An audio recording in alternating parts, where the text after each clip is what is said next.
जनवरी को मालेगांव शहर के सर्वे नंबर 42 रहने वाले मोहम्मद कैफ का गुमशुदा होना और 16 जनवरी को उसकी लाश का मिलना, इस दरमियान जो इज़्ज़तनाक वाक़यात उनके घर वालों के साथ और वो बच्चे के साथ पेश आए और पुलिस की कहीं न कहीं ये कोताही थी कि इतना वक्फा होने के बाद, 8-9 दिन का वक्फा होने के बाद भी पुलिस ने उसको बरामद करने में, जिंदा बरामद करने में नाकाम रही।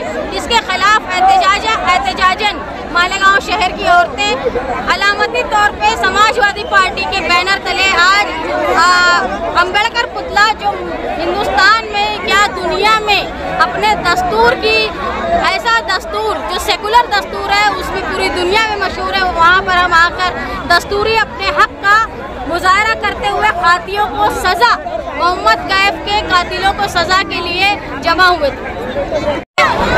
मोहम्मद कैफ का वाक़या सिर्फ अकेला नहीं है।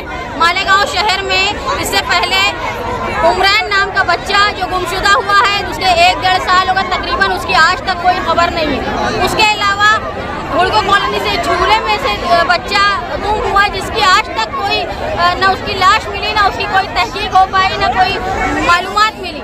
मालेगांव शहर में हिंगलाज नगर में 2 लोगों को मार दिया गया, बुजुर्ग लोगों को। आज तक उनके कातिलों का 7-8 महीना होने के बाद भी किसी तरह का सुराग नहीं लग पाया। इसका मतलब है कि पुलिस अपनी कार्रवाई करने में नाकाम रही है। पुलिस ने इसे हमने कहा है कि आप अपनी ताकत, अपना सारा रुआब समाजी लोगों पर रौब और आम लोगों पर रौब बताने के लिए खर्च करते हैं और गुनाहगारों में आपका कोई रौब नहीं है।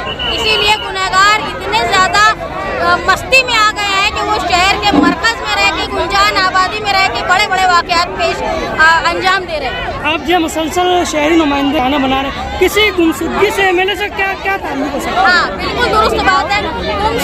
गुमशुदगी से सियासी रहनुमा का कोई लेना देना नहीं, लेकिन पुलिस डिपार्टमेंट पर दबदबा आवाम का कायम रखना ये सियासी नुमाइंदे की जिम्मेदारी है, जिसमें मालेगांव शहर के नुमाइंदे सियासी नाकारा है, नाअहल है, जिनकी वजह से आवाम का दबदबा जो है वो पुलिस पर नहीं है।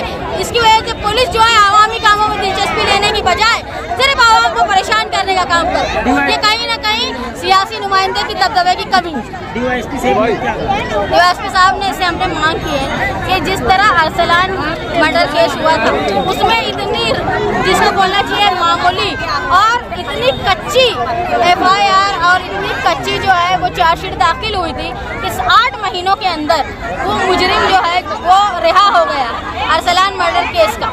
लेकिन ऐसा इस केस में नहीं होना चाहिए। फास्ट ट्रैक कोर्ट में इसका फैसला होना चाहिए। जो कातिल हैं, अकेला अगर वो है, कातिल के अलावा जाने अनजाने में जिसने भी उसको जुर्म में, इस कत्ल में मदद की है, उसको सज़ा मिलनी चाहिए। जिस तरह दामिनी पतक औरतों की हिफाजत के लिए चलता है, उसी तरह बच्चों की हिफाजत के लिए एक अलग पतक चलना चाहिए, जो 24 घंटा गुम जाने के बाद रिपोर्ट दर्ज होगी। ये कोताही पुलिस करती है, इसमें बड़े बड़े सानियात हो जाते हैं। डायमंड कारपेट, हमारे वहाँ कारपेट, ग्रास, हेडलोन, रेलवे वाला कारपेट होलसेल रेट में दिया जाता है। हमारा पता याद रखें, मुस्तफा बंगार बाजार, डायमंड कारपेट।